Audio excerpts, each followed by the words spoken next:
This was ass. I don't get it, bro.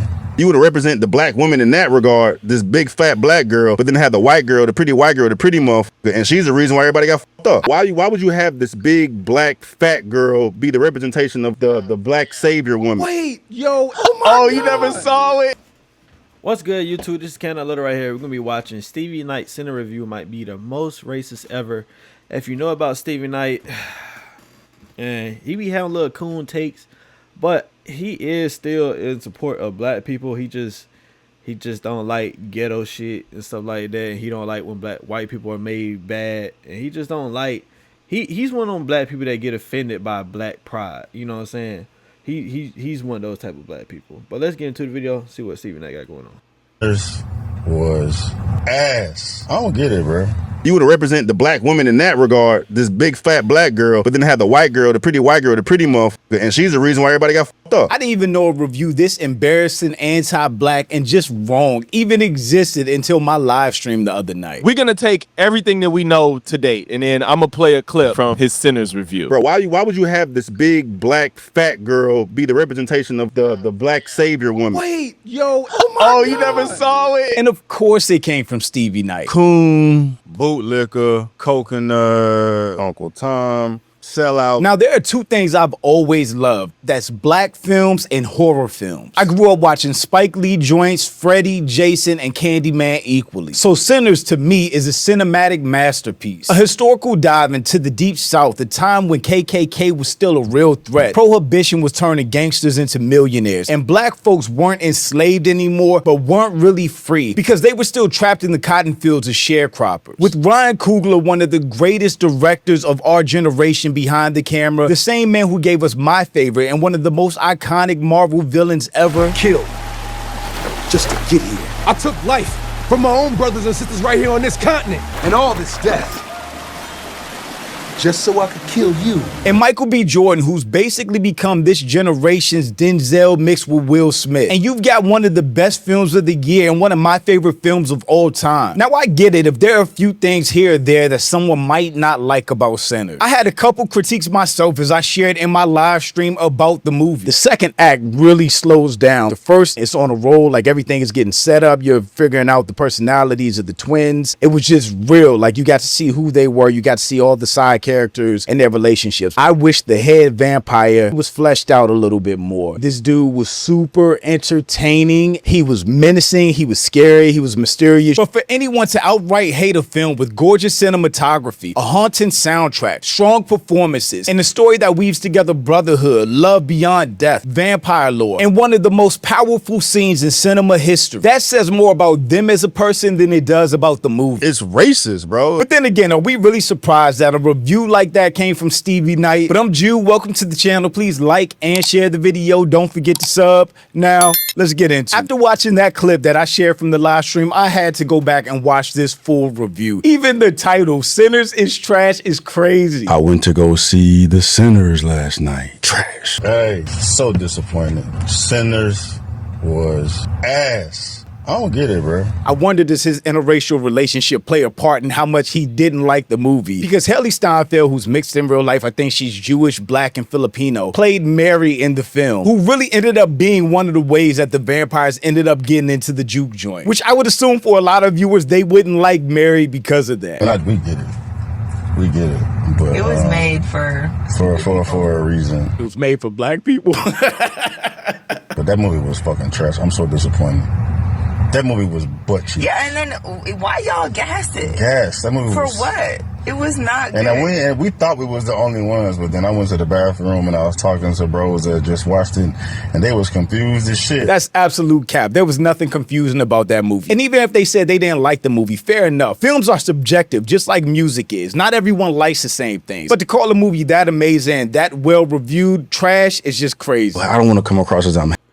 It was a good movie. It's a good movie with a good story, more than just the entertaining part. You looking for a movie with a good story? Sinners, 100% it. 100% it.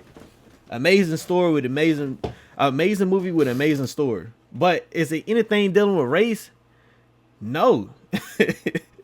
It just, if you're looking for a movie that was made in the maybe 1930s, around 40s, around that way. It's just like, okay, yeah, it's gonna be dealing with race. It has to be about. It has, if it's taking part in that era, yes, it has to be a part of that race.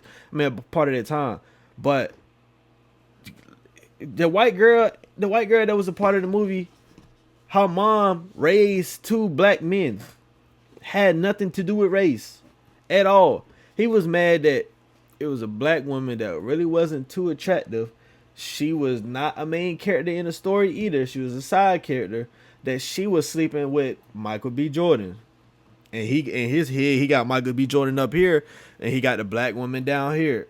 That was not attractive. Maybe if it was like a Taraji P. Henson or like another black woman, like I don't know who else could be a good. Some other attractive black woman was attractive. Yeah, he wouldn't even say nothing about that white girl, but because the black woman wasn't that attractive, and she looked like somebody's mama. Why he got to be dating her though? Out of all the women, that black woman, like come on, bro, like. That's why I be saying he be having little coon takes and shit like that, and his girlfriend over there ain't nothing but doing shit like, that movie not that good, not that good. Like, I ain't even gonna disrespect her, but like shorty, shut up for real. Like, shut up. And bruh, but then this just tanked as far as I'm concerned. I'm about 98% on Rotten Tomatoes, 8.3 on IMDb, and then on top of it, bro, like I am a horror movie lover, dog. It's my favorite genre of movies, bro, and it's vampires on top of it, and I'm a vampire enthusiast from the 30 Days and Nights to Hell, the Blaze, bro, Underworld, Let Me In. The Draculas, bro. Hell, I fuck with Vampire in Brooklyn. Hell, I even fuck with Twilight. Same thing with Underworld. So Stevie likes Underworld and Twilight, but thinks Sinners is trash. When it's the best looking movie, just from a cinematographer perspective, out of any of those franchises, bro is 100% biased because it is a blackety black film. That's why. This right here, especially when you classify it as horror. He keeps saying, especially when you classify it as horror. And if you switch the character around with straight white people, nothing but white people, he wouldn't be having this. That movie needed to be rated at 8.3 on IMDb. It was a good movie. It was a very good movie. Nah, but because it's about black people and it's about, like, you could tell if a black person is a coon when you really start talking about when you really start talking about the time between slavery in the 1960s, really before the Civil Rights Act. If you really start talking about between that area, like the Jim Crow and all that time, and they really a black person get offended, like, bro, I don't want to hear about that. I don't want to talk about that. Like, what? Like all that type of stuff.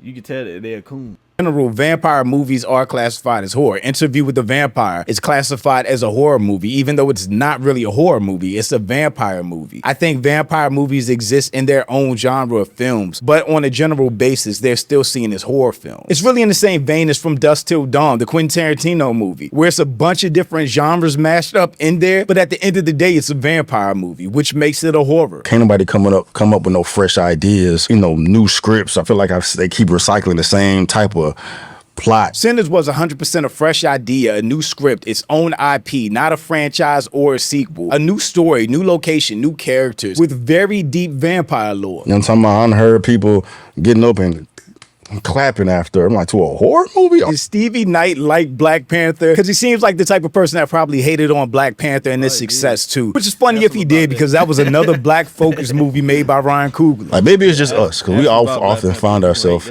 in that type of element. It is 100% just y'all. But it's clearly not us, bro. Because after the movie, I'm talking to people in the films that share the same sentiments as I did. Cap, again, he's lying. But in the plot ain't even nothing. He lying. He just said people stood up. People stood up and clapped. Now the only thing it probably wouldn't see your expectation if you're looking for a real horror movie. Now I'm gonna agree with him when it come down to the horror part. This shit was not. It's not really a horror movie. It's like a horror movie, but it's not shit. But really, it really ain't no horror movie really that scared. Like when we was younger, you seen a horror movie, shit used to have you edge of your seats. But now that you older, it's just like, man, shit really ain't shit scary no more. It's going on during Jim Crow, right? I think it's either Mississippi or New Orleans. I don't forgot. It don't even matter, bro. This man is a clown. He doesn't know the difference between New Orleans and Mississippi Delta, and that environment adds so much historical context to the film. Jim Crow with the black folks. And Michael B. Jordan's one of the main characters, but he plays himself twice because he plays a twin of himself, so it was two of him, and they like some prohibition gangsters back then. He sounds so mad to be talking about a black movie, as if this whole film just discussed him. And they hit a lick in Chicago, come back to their hometown or whatnot, buy a barn from an alleged KKK member who claims he's not KKK no more, and they turn the barn into a juke joint. Well, that's the intention. Two brothers, Smoke and Stack, that went to the war, came back, went up north to Chicago, joined rival gangs. One was with the Italian Mafia, one was with the Irish Mafia. They robbed shipments from both those mobs and moved back south. Two started juke joint, two go into business for themselves. Or they going around recruiting who they need to run the juke joint for the grand opening that night, right? So they pick up a musician, they pick up a cook, they pick up a security guard, you know what I'm saying, highlight their little stories or whatnot. You see the main love interest. That's called world building. The two brothers split up to get everyone that they needed for the juke joint's grand opening. So you got to see different parts of Mississippi, how people were living, the sharecroppers actually working, picking cotton in the field, the towns, the Asian store owners, and past relationships that Smoke and Stack had with people in their hometown. Pretty white girl, and she's involved with one of the twins. Her name is Mary, and she has a relationship with Stack, which was basically the wild brother, and he was the one that was with the Italian Mafia. And then, juke joints popping, and then vampires randomly pull up. They just randomly pull up. He sucks. Vampires don't randomly pull up. At another scene, we see a vampire fleeing for his life, going to a shack, being chased by Native Americans. He gets into the shack, kills the owners of the shack, and with this vampire lore, he learns their memories. So he knows Smoke and Stack bought this property to start a juke joint, which was going to be the grand opening. And because he knows those memories, those two in that shack were KKK members, and they were going to join up and come back and kill everybody in that shack at the end of the night. So the head vampire Remick goes to that shack because he knows there'll be music there. He knows there'll be people there. Eventually, the vampires pull up to the juke joint, want to get in, right? Eventually, the black folks and the vampires bump heads. Vampires end up fucking the majority of the black folks up. And really, that's pretty much it. There were so many moments and interactions between the vampires and everyone else in the juke joint, and how they were finding out who they are, what they were. There was a whole scene with the vampires basically singing and worshiping. There were so many moments in between the vampires showing up and everything going down in the juke joint. The story is, there's not much there, dog. And there's so many gaping holes throughout just the literal script. Acting was superb. He sucks. The acting, directing, cinematography, music, soundtrack, everything was amazing. So after recording this video, I was on the phone with my boy talking about the movie, and my PC was still recording. The convo was better than my review. Anything was better than that review. Because what he was saying so far was trash. What made you guys think that the movie was trash? Man, that's just ass, bro. How?